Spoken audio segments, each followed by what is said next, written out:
Can you hear me all right? Yeah, good.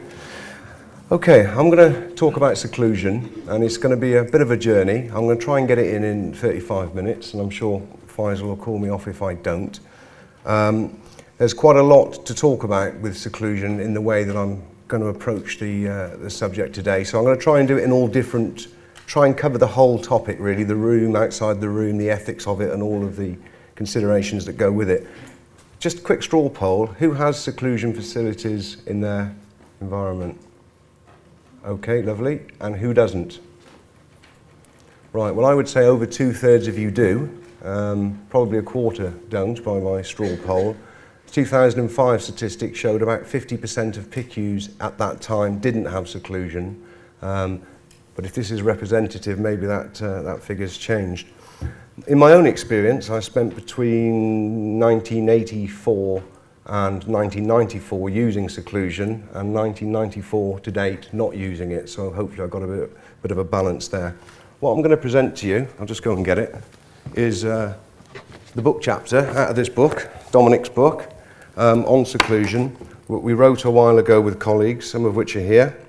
So basically all I'm going to say today is in that book. I've a fair bit to get through, so let me crack on. I'm going to deal with the history of seclusion and a little story there that I think is relevant and I've fed in, so we'll do that as well. Factors that affect the use of seclusion, ethics. You can't talk about locking people in a room without talking about ethics. And ethics arguably is an issue that really underpins much of what we do in psychiatry, or should. Alternative seclusion, and a proposal of how to consider the whole thing for the future. Just so we know what we're talking about, the revised code defines seclusion as a supervised confinement of a patient in a room which may be locked, and its sole aim is not for suicide, it's not for anything else, it's to contain severely disturbed behaviour which is likely to cause harm to others. So that's so we know we share our understanding. We said in our book chapter, and I think it's true, whether or not we should be using seclusion at all in mental health care is probably one of the longest running debates of any issue in any aspect of healthcare. If you think about germ technology or bacteriology or chemistry or whatever else, much of this stuff is resolved over the decades, but we'll see that this particular debate has probably lasted longer than any other. To illustrate that really, if we go back to the ancient Greeks, a few thousand years ago, they had rooms designed to entice people to sleep so they can dream their way back to sanity. 1790s, we're in an institution here in York of great significance in mental health care. Philippe Pinel demonstrated that his asylum could operate without profound use of restraints and seclusion, and this was a big innovation at the time. To illustrate my point about how further forward are we or not, this is Hack Tuke. His middle name was Hack, but he was a Quaker, and John Connolly. These were two big reformist pioneers of the era. And they used to exchange letters, as was the case in those days. And the answer was, if Connolly, or the question, believes we attach too much emphasis to its use, seclusion, the other extreme of considering the padded room as never useful must equally be a very questionable position to take. Are we any further forward than that in the year 2010? Old technologies, I always put this stuff up. Old treatments, old methods of seclusion. I'll flash through it because I've put these up a number of years, but I think it's important to put things into context. Other treatments for disturbed behaviour, hot and cold showers, up and down. You'll see the list. I always point this out as well. Early attempts at standardisation. You'll see the writing down there, which is how to make this stuff and make sure every institution gets it right, so your treatment apparatus is working appropriately. Swing chairs. You can see what's going on there. The bottom one is my favourite because the whole bed spins round. Some of these therapy sessions would go on for 2 to 3 days at a time, and they showed good evidence. Arguably back in the day, people would record evidence to say this stuff worked. James Norris, American Marine, he spent 20 odd years shackled to a bed on the basis that he was a homicidal maniac. So other than seclusion, many of the methods that we have used, and maybe 100 years from today somebody will look back on our depots or other things that we do, put pictures up like that and show pictures of people with side effects or NMS or whatever, and people will think the same about what we're doing. The use of seclusion finally got some Regulation 1890 when only a medical superintendent could authorise its use in a special book. So I'm sure that significantly reduced the use of seclusion, that intervention. Well, it didn't. I'm going to tell you a story in a minute around the 1920s, because I think there's a significant point to make around this period. So in the 1920s, there was growing concern about budget cuts and conditions in psychiatric institutions. There was a depression on, not dissimilar to today, and staff were expected to work 14 hours a day with only half a day off per month. So, 21st of March 1922, the Nottinghamshire County Asylum. This could be a prototype for the Condemns, for the New Alliance Better for Less programme. A cut of 4 shillings per week for male nurses, a cut of 3 shillings and 4 pence for female nurses, an increase of hours of 66 hours a week. That was the proposal. And remember, we're in a period of austerity. We'll see what happens. There is already a pay freeze, and there'll be other cuts to mental health services. Steve Dye, there he is, his paper, very good actually, in the Journal of Psychiatric Intensive Care, which is an excellent journal. And Steve pointed out in his paper on seclusion that what you need to reduce seclusion, you need to change policies, you need environmental improvement, this is all the evidence attached to that, you need increased training, you need ward initiatives aimed at helping create a therapeutic inpatient stay, you need adequate staffing numbers. What's the common theme there? That all costs money, doesn't it? That all costs money. So the less money you have, the more reliance there may well be on seclusion and other physical means of containing behaviours. So, if you look at public finance, the journal, we know that mental health services are soft touch in many examples when cuts are ready. If it's hip replacement or mental health, God knows why, when 1 in 4 of us will need those services, they often face a majority of the cuts. So the last time they tried this is a little story, and it is important because the least money you have and the sources you have, arguably the more seclusion you might do. So, what happened when they tried all this in the Nottinghamshire County Asylum? Well, this is what happened. Staff barricaded themselves into the wards. They continued to do their job under protest and looked after the patients. In the end, they sent 100 police officers and bailiffs who used crowbars to break down doors and barricades. When the medical superintendent, so there's any medical directors here, look out, approached, a fire hose was turned on him, a female chargerist knocked out a policeman and thought she'd killed him and then fainted on top of him. Lunatics got out of control, according to the Nottinghamshire Journal of 1922, and joined forces with the staff.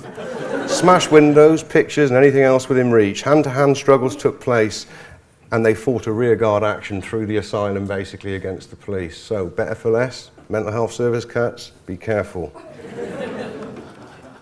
And there's a picture of what went on back then. 1940s, this is Peter Nolan's book actually, A History of Mental Health Nursing, and this hospital from where this was taken, I used to work in, Coney Hill Hospital in Gloucester, now closed, old Victorian institution. One nurse recalled patients were subject to hours and hours of endless boredom in the airing courts. We counted patients in and out. Inside rooms, there were patients locked up for weeks on end. The staff had become so used to the screaming of these patients, they totally ignored it. So that's seclusion, isn't it, for days on end? There's a seclusion room of the 1970s. I remember seclusion rooms that looked like this, even though I wasn't around in the 1970s, but I was in the 80s. There's a newer version designed in 2002. And if you want a seclusion room these days, Curran and colleagues, and this is quite a good paper, 2005, describes a seclusion facility now, not just a room. So there's a facility surrounding the actual seclusion room. Publication of the Code of Practice 83, for the first time, a real determined attempt now to control seclusion and its use. A fair bit of regulation there. The Mental Health Act Commissioners, now the CQC visiting. In spite of all that, 92, the cutting-edge TV documentary exposed appalling practice with seclusion in one of the special hospitals, as they'd done 9 years earlier. And even the Vice Chair of the Mental Health Act Commission had to concede, with all the inspections, it was the investigative journalist that discovered what was really going on. I mentioned in 2005 there was a survey at that time, and I'm interested to see how that has changed, because I think a lot of things are changing, and I'll get into that in a minute. 50% of us weren't using seclusion, not in the obvious seclusion room way. In America, Appledam 1999 reported on 142 deaths in the US in a 10-year period between 88 and 98 in seclusion rooms. Oliver Blackwood, disturbing death, special hospital again, suggested there was a macho culture surrounding the use of seclusion. 2003, tragic events with David Bennett. This is an interesting one because he died during prolonged restraint, only yards from a seclusion room, and people have said, had he been put in seclusion, maybe that would have been the safer option. So there's some defence for seclusion possibly there. In the United States, there's an awful lot going on. They like seclusion, generally, as many people in Northern Europe, and mechanical restraint. So I was just checking out what the consciousness is like in America at the moment. It's a good test. And I came across this, so I'll play to you a bit of it. This takes a time to boot up. Well, I've got to dim the light, so keep your hands to yourself. And nobody go to sleep. Here we go. Stripped down to the underwear, locked up in a dark room. And we're not talking about a jail inmate. This is what a mom says happened to her 9-year-old at school. Look at this room. Looks like a prison cell, solitary confinement. The cement floor, cinder block walls, the door without a knob, the only window covered with a cloth. It's the seclusion room at Joseph Brown Elementary School, Columbia, Tennessee. Now, mom says her special needs son was ordered to stand basically in his underwear on a black X on the floor. That's the way you're going to discipline this little guy? He's 9? Call in, 1-877-TEL-HLN's the number. Joining me now to talk about it, little guy's mom, Michelle Parks, also with us, her attorney, Kevin Latta. All right, Michelle, take us back. Give us the specifics of what happened that day. I was called to the school to come pick up my son that was having a disruptive day. I have to stop it there because I haven't got time to show you it all. But if you imagine, that's what, and this isn't hard to find. If you go back into, can you still hear me all right? Yeah. I'm fiddling with a knob here. Shouldn't say it that way, should I? Right. If you look at the American experience, often, do you want the lights back up? Or? All right. There's a lot of concern about the use of seclusion with children in America, and I often think, if that's what's happening to kids, what's happening to the adults in the psychiatric facilities? If you've watched this all the way through, the issues there are the same that face us today in this country and around the world about seclusion. Well, you're allowed to use it, but in these circumstances. Well, you could use it in that circumstance, but you shouldn't. It wasn't as if somebody just sort of found a room and locked this lad in it. It was part of a system, and the thing that regulated that system was the big issue in that story. In this country, Second? Right, okay. Can you hear me all right? Right. January 2010, some of the units or facilities that these stories might be about might be here, so I haven't identified them. Oh, sorry, the lights. I thought you meant the mic. Right. They're going to have to go down again in a minute, but... All right. Psychiatric unit has been forced to defend in public its seclusion procedures after a complaint was lodged against it for keeping a patient in one room for the past 8 weeks. This was earlier this year. CQC report on One NHS Trust, the use and management of seclusion across services on the hospital site remains a concern. There's a lack of clarity amongst staff as to when a seclusion episode occurs, how it's audited, how it's monitored, how it's used, and this is December again this year. So, moving on then, as we sit here today, some of these references are quite old, but they're still current, I've checked that. Why do people get secluded? Well, you would expect for physical assaults against people, because that's what the code said it should be used for. So let's find out. Aggressive behaviour, fair enough. Sexually inappropriate behaviour, it's an interesting one. Wouldn't ordinarily expect that. Assaults on staff, that's a sure way to get secluded. And assault on a doctor is a definite and 100% way to get secluded and transferred. Assault on a nurse, certainly a senior one, is likely to get you in seclusion or transferred. On a healthcare assistant, very likely. On another patient, maybe, according to the evidence. But physical assaults on people only accounted for 1/3 of total episodes of seclusion in many places. Disruptive behaviour is another noted reason for seclusion. Most patients see it as a negative experience. Well, ward characteristics, staffing levels and education, the evidence is overwhelming, are related to the uptake and use of seclusion. Shouldn't be, but are. Unit layout has been shown as a variable, a reliable variable, and crowding and conflict in personalities. Attitudes and culture. A majority of staff view seclusion as a last resort, as you might imagine, but people with more positive attitudes towards seclusion will have higher rates. So attitude is a big factor. And some places have seen a dramatic reduction in seclusion, up to 90%, just by changing a policy. So you've got to ask yourself what was going on before the policy change, how many of those episodes are actually justified. This is quite worrying. It's difficult to be clear about this, but there's some evidence from the US and some British stuff that suggests that black people find themselves in seclusion disproportionately more than white people. Young patients are secluded proportionally more than older patients. And again, if we're only focusing on the content of a potential assault, these variables shouldn't be involved. Another Brown reference there. And then if you're under 35, you're much more likely to find yourself in a seclusion room than if you're over.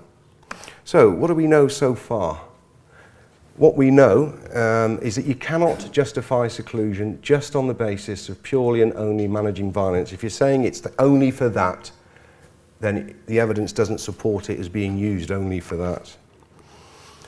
There's good evidence that it's used to supplement staffing levels, staff attitudes are important, levels of training are important, and there's no real good explanation for why there's an over-representation of non-white people in seclusion rooms. Right, I'm going to try and do this in a reasonable time. Should we be using seclusion or not? You can't really avoid that question whenever you talk about seclusion. So you have to talk about ethics, really. There are three basic arguments that people advance for why you should use seclusion or why you shouldn't. There are three paradigms within which to consider the question. One is the treatment argument. There are those that believe it's a treatment. It will make you better if you're subject to seclusion in some way. There are others that take a moral position. It's in principle wrong. You should not in principle seclude people, end of story. And there are those that use consequentialism as an ethical process. Let's look at those individually. The treatment argument. Well, other things have been called treatments in the past. This is the sort of things that people, let me say first and foremost, in this country, in the code of practice, you cannot use seclusion as a treatment, full stop. It's as good as illegal in the code of practice, certainly since the Munjaz case. You've got to follow the code, really. In this country, it's illegal, but not everywhere. Some of the mid-80s reference there, somebody, Carnatel, tried to demonstrate and thinks he did demonstrate that if you seclude people, put them in mechanical restraints and arguably don't talk to them, I suppose, keep them in low stimulus areas, their psychotic symptoms improve. There are other references that have advanced the theory that seclusion is a treatment, but as we've said, it isn't. In my opinion, it doesn't apply to this country anyway. You can pull that research apart quite comfortably. It doesn't really stack up, and it's not a treatment, but nevertheless, some people frame it as that. Well, morality. Some people say, in principle, if a thing it just should not be done. Some people would hold, for example, that torture in the United Kingdom, in the United States, we take a moral position on it. We don't care what you've done. We will not sanction or engage in the torture of individuals. It's a moral, principled, in principle thing not to do. But we know that doesn't always stop a thing happening. So, in relation to seclusion then, the moral argument. Well, people like Topham Morris from the Royal College of Nursing and others have said things like seclusion is an anti-therapeutic intervention that will ultimately become redundant. Patients, advocates, nurses should seek to expose the issue of seclusion as a lingering relic from the past, and so on. So, what's going on there? All right, we're right. So, those people in themselves then are saying it's in principle wrong. Oh, we're in business here. Let's try that. Oh, yeah, there we go. So in principle, to lock somebody in a room is wrong, full stop. I don't think that helps really advance the debate or advance practice or bring things forward. So, consequentialism, most people talking about seclusion and many other things in ethics, and people write PhD thesis on this, and this particular example I'm going to give you, so we'll bear with me with it. You have to compare it with the alternatives, and you have to come up really with the right act in any circumstances is the one that produces the best overall result as determined from an impersonal perspective, given equal weight to all the affected parties. It's a real mouthful, that. But that's very important for the use of seclusion and arguably many other things we do in mental health care.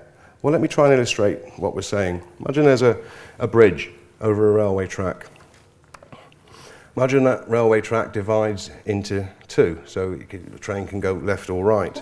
This is from the New Scientist magazine 2005. People have written theses on this suggestion alone, so just bear with me and think about seclusion.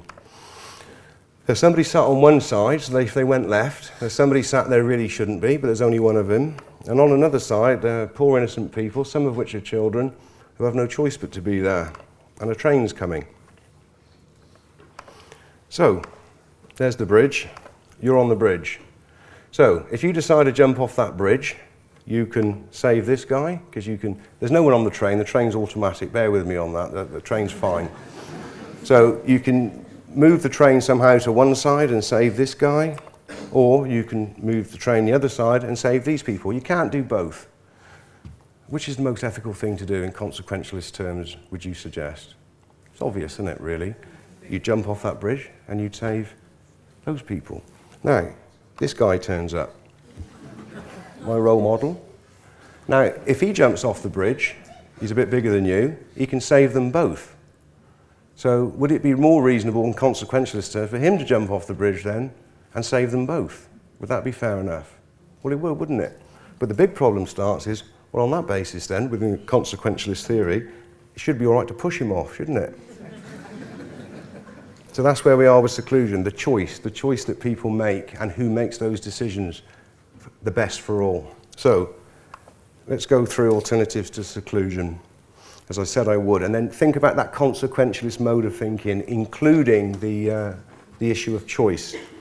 Verbal de-escalation, that can be an alternative to seclusion, as can physical restraint, as can rapid tranquilization, as can the extra care area. Great potential in that, in my opinion. Right, verbal de-escalation. Well, the philosophy that underpins verbal de-escalation, we've written some stuff on it. The whole idea of verbal de-escalation can stop many, many, many incidents before they start. It's not really what you say and what you do, it's a philosophy, it's an attitude. It's what's in the atmosphere of your unit. So that can be very effective at preventing situations. It can also be very effective in stopping people who would otherwise go on to assault you by talking them out of it, arguably. But we also know it cannot eradicate completely the need for periodic physical intervention. Physical restraint, effective in the immediate physical control of behaviour, we know that. Organised systems, PMVA, formerly CNR, SKIP, and all these other things, PBM, make it more effective. Some studies have shown that you get an increase in injuries in staff using the restraint systems of today. Can be potentially dangerous, especially for long periods, if you restrain people over the longer term. And arguably, 40 minutes in a difficult restraint is not safer or preferable to 40 minutes in seclusion. Colleague, friend of mine, Alan Metherell, he's proposed the use of MERT teams as an independent person to monitor the person being restrained, doing nothing else other than monitoring the physical condition. We've done that very successfully in my own hospital, and that could in some ways offer some mitigation to prolonged restraint. Rapid tranquilization, very effective. This is more Caroline's territory in many ways, especially IV, but I've often thought if you can get IV access, do you really need to, if you've got that amount of control?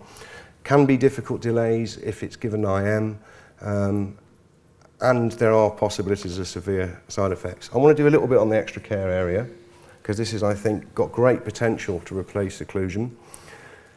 It's an organised living space away from the main body of the ward, really, which if you do it right, and I'll show you some creative stuff with it, is very effective at reducing or removing the person distressed, violent, aggressive or whatever from the general population.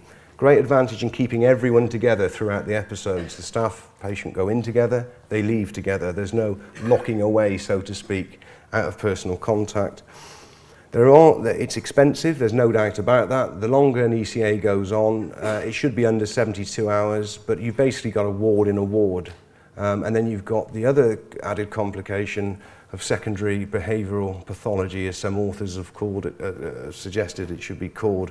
Basically, someone's behaved badly, so they're in the extra care area. They behave badly because they're in the extra care area. So we need to be cautious about that. Right, we've tried to do a little bit with our extra care area, so let me just quickly show you where it is. Lights down. This takes a while to boot up. So this just shows you, this is our brand new ward, by the way. Look at it's got some nice lighting effects on there. This is in the evening. So you will see where the extra care, there's the main body of the ward that Luke is walking from there. And you'll see the little spotlights right there? It's nice, isn't it? So the extra care area is in the ward, but there's the doors to the extra care area there. So you know where it is. Okay, now let's have a look inside it. Many people will have these. So there's the extra care area sitting room. The sofa there is where you'd have the 3 people in a line doing the PMVA de-escalation process. Most people will know that. There are other ways to do that. Take particular note of that picture, because there'll be a reason. There's the bedroom next to the ECA in which somebody may receive an injection, or if it's used for more than a day, it might be somewhere where somebody sleeps. It's a standard anti-ligature door with a sweeping curve there, and there's a wet room attached to the ECA. We've done a bit more with our ECA because it can do, and I'll tell you why in a minute, it can do stuff like that picture changes through certain effects. Their car speakers are actually up in the ceiling. If you're building buildings and you go to a contractor and say, how much to get ceiling speakers and music in and all that, £465 for speakers. Go down to Alfred's, get them for 20 quid.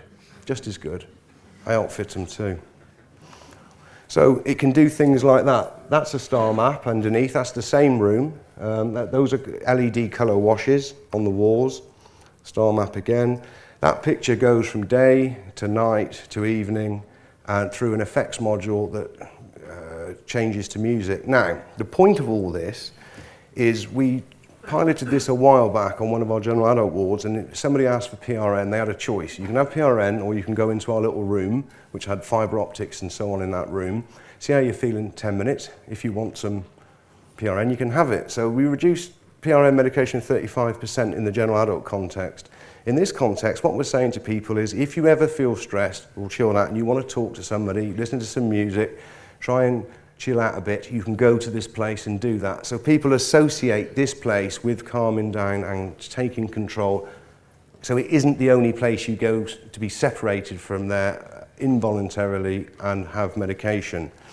It's incredibly difficult to capture the experience in that room on the camera because it doesn't like the way the colours change and everything, but I've tried.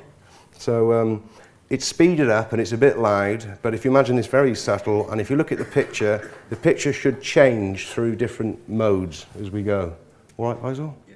That is actually the Forest of Dean, Bluebell Woods in the Forest of Dean, local to us in Gloucester. Right, bear with me then. Let's see what happens. I mean, it doesn't do it justice, but you might get the idea. This is just the CD that's in the setup. Oh.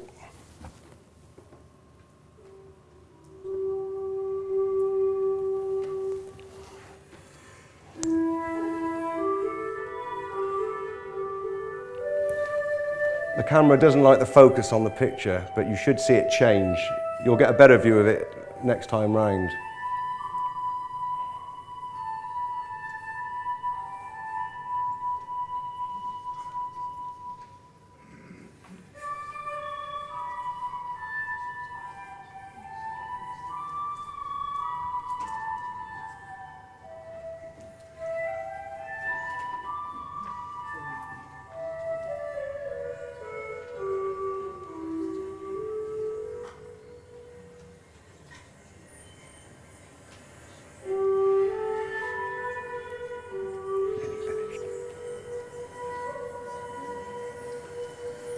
Okay, right, flashing on because I'm running out of time.